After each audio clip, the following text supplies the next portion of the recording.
So, how do we get started? So some ideas for you. Start with an industry or company that you might know, that you may know. So, bottom line, you want to look at the health of the company. So, the value depends on the health of the company, and we're going to look at various criteria with that.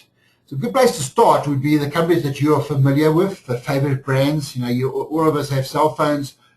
You might be with MTN or Vodacom. Okay, start with that. You might like to shop at Woolies compared to shopping at ShopRite or shopping at Spar. Okay. My background as such, I'm a restaurant manager. I used to be a Spur manager with Spur many years ago. That's how I first started. I started specializing in the sector I knew, and from there I diversified out. So that will help you put the company's earnings results or the earnings reports into context. Okay. Also, you want to avoid the hype, chasing the hot stocks, the companies that are in the newspapers all the time. Because there's momentum behind them, and those stocks will be flying up higher and higher. It might be too late to buy the stocks. You need to understand why a company is making money. Okay, so just be careful of chasing the hot stocks because you can get your fingers burned. Excuse the pun. Also know what kind of company you're considering buying into.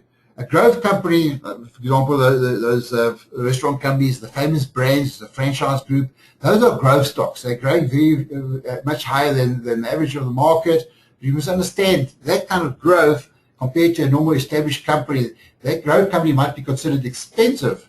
And we'll talk about how do we know it's expensive. We'll look at various criteria just now. But ultimately, one of the best ways of looking at opportunities is to look for undervalued shares. And this is used, the old way of looking at it is what we call price-earnings ratio.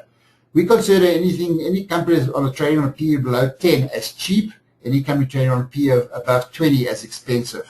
And you'll see in the next slides, a few slides just now, where the market is trading at the moment. That's one of the first criteria to look at. Secondly, obviously, when you look at a company's PE ratio, you compare it to its peers. Is the share cheap or expensive compared to its peers? And you'll see some examples coming up just now. Cheap is not always good, and expensive is not always bad. Cheap can mean that the company is growing less or actually slowing down, whereas a company that's expensive is growing and people are willing to pay up more for that company. People buying those shares up because they expect it to be worth more later. So that's why I'm saying look at the value combined with the expectations of future growth or future earnings. Combine those two together as a criteria to buy shares. Okay. So here I'm looking at the retailers. We're looking for Sheeny, Truworths, and Mr. Price. Okay. You see the price there, and let me bring my cursor back in again.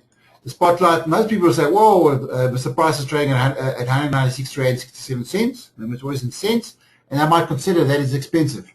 Word of advice: never buy a share just on price. You want to look at value. So when I talk about value, one of the first criteria would be to look at the PE ratio. As I mentioned just now, anything below 10 we consider cheap. Anything above 20 would be expensive. So in this scenario, Mr. Price is very expensive compared to its peers. Okay. Moving forward to the next slide. Yeah, we're looking at the graph now. This is looking at Mr. Price. This is just looking at the historical price over the last 3-4 years. And this is the PE ratio. As I say, we're trading around about 24. Very expensive. Compared to Truworths and to Truworths and to the Fashini groups, you can see the share price is coming off. This is on Truworths, whereas Truworths, the PE ratio, we're hovering about 12.5. The Fashini group as such, the share price is still high. You can maybe anticipate a pullback and profit taking soon, whereas the PE ratio relative to Truworths ratio is very similar. Now, out of the two, I would prefer Truworths because obviously it's cheaper, but as a starting point, you might consider looking at Truworths because it's already bottomed out. Okay, so even both those shares might be a good opportunity to look at. Here we're looking at the construction sector. Now, Avenge, for example, has a PE ratio of 19.2, where Group 5 and Wilson Bailey have PE ratio of 9.7 and 9.7, okay, respectively. They are considered very cheap relative to Avenge. Okay, so again, look at the graphs. There you can see Avenge's share price is coming down, but the PE ratio is still going up. But you must understand, if you look at historically what's been happening with Avenge has come off a very low base. So the price is down, but still very expensive. Okay. So Warren Buffett's got a saying, price is what you pay, and value is what you get.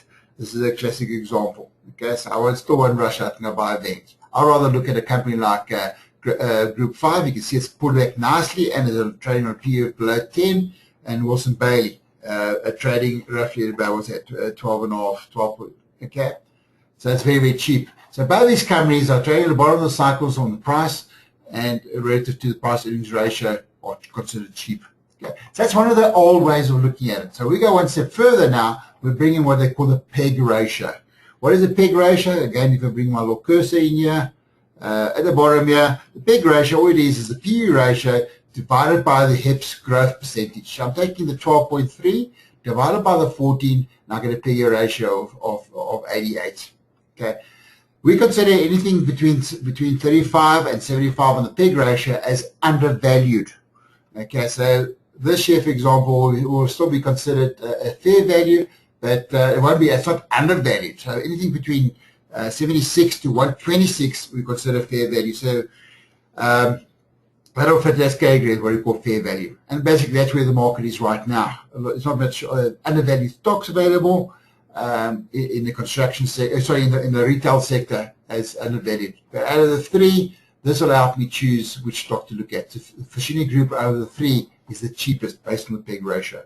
Going over to the construction sector, you can also look at Wilson Bailey as a very good growth stock. We say consider anything over 15% as very, very good.